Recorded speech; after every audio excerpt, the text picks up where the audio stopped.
You're listening to Head to Head, a Star Wars podcast. Two fans, two generations, all things Star Wars begins now.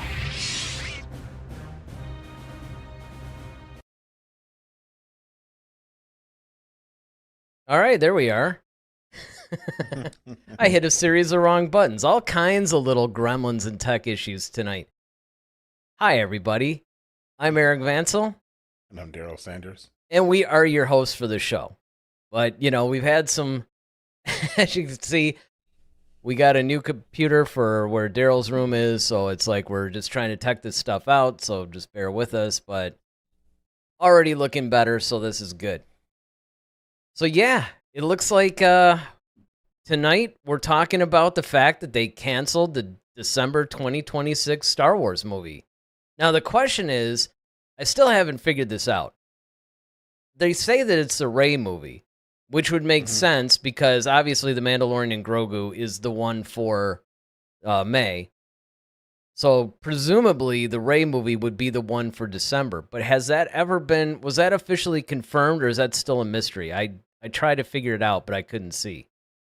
Yeah, I think it's more or less the Rey movie because I think there isn't anything else that's really been confirmed that they're really working on. So it's almost kind of like by process of elimination, I would say it would be the Rey movie.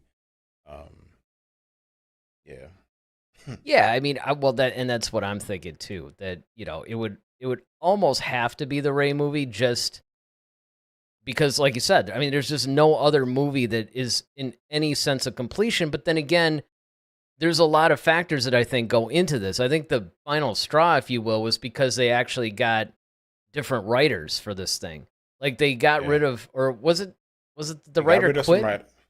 Yeah, they got rid of some writers, and then I think they got somebody else joined or something to that effect. So I think that's kind of where the problem lies, which, I mean, ironically, that's where a lot of problems lie with Star Wars, is the writing. So maybe that's it. Yeah, well, I'll tell you where the problems lie. This woman right here. Yes, Kathleen. This is Kathleen. This I think we can agree is where all the problems basically lie. Because look, let's be honest, she just hasn't had a very good track record. I mean, again, you look at box office numbers, sure, The Force Awakens made a couple $1 billion. It's like the number 5 movie or something of all time. Obviously, the other ones followed suit. Solo is the only one that maybe suffered a little bit, but again, I think a lot of that suffered because, one, it came really close to The Last Jedi, which was a very divisive movie, to say the least. And then I think the other problem is the fact that they didn't really do a proper marketing push for that movie.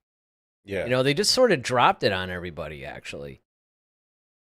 Yeah, I mean, and I hate when we have to keep doing this. Excuse me.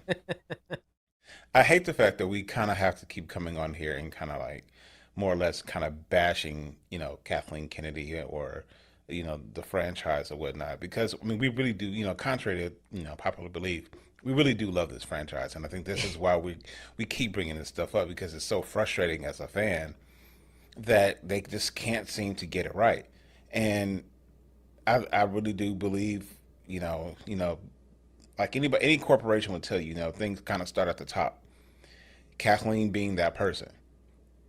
So the problem has been since Disney has taken over Star Wars and Kathleen Kennedy has been really running the ship, it's for the most part been failing left and right.